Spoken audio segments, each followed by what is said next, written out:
అల్లూరు జిల్లా డుమ్రిగూడ మండలం కిల్లోగూడ గ్రామంలో ఘనంగా చిరుధాన్యాల విత్తనాల పండుగ నిర్వహిస్తున్నారు. ఇక ప్రతి సంవత్సరం ఆనవాయితీగా నిర్వహిస్తున్నామంటూ కూడా గిరిజన రైతులు తెలియజేశారు. కనుమరుగైపోతున్నటువంటి ఏజెన్సీ చిరుధాన్యాల వ్యవసాయంపై నిర్వాహకులు అవగాహన కల్పించారు.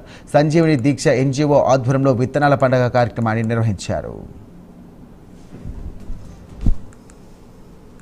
ఈ పాత విత్తనాల పండుగ ఎందుకు చేస్తున్నామంటే సార్, ఇది మనకు దేశీ విత్తనాలు ప్రకృతిగా మనకు పండిన విత్తనాలు ఇవి అంతరించే దిశలు ఉన్నాయి కాబట్టి ఇవి రైతులకి కొన్ని గ్రామాలకి కొంతమంది రైతులకి ఇవి మనం కాపాడుకోవాలి అన్న దాన్ని ఉద్దేశించి మేము ఈ పాత విత్తనాల పండుగ చేసుకుంటాం సార్.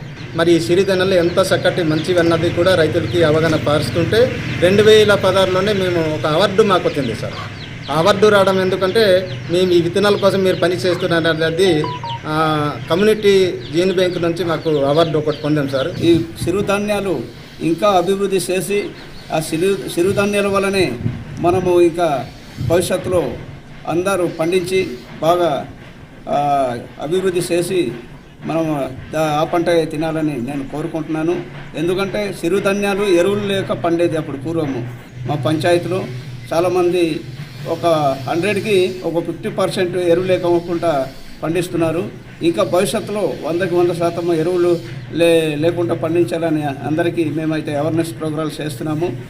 పాత విత్తనాల పండగ అనేది మన దేశీ విత్తనాలను గౌరవించుకోవడమే ఈ పండగ యొక్క ముఖ్య ఉద్దేశం. మన భూమి, మన నీరు, మన గాలి, మన దేశీ విత్తనాలతోటే మన మనుగడ ఉంటుందనేది మనకి కరోనాతో మనకు తెలిసింది.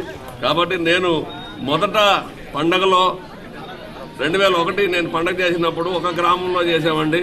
45 రకాలు వచ్చి అలా గ్రామం నుంచి పంచాయతీ మండలం నుంచి జిల్లా నుంచి రాష్ట్రం దేశం ఇవాళ ప్రపంచంలోనే ఒక సంజీవిని అనేది ఒక గుర్తింపు పొందిందండి. ఆ రోజుల్లో నేను ఒకడే 2001. ఈ రోజుల్లో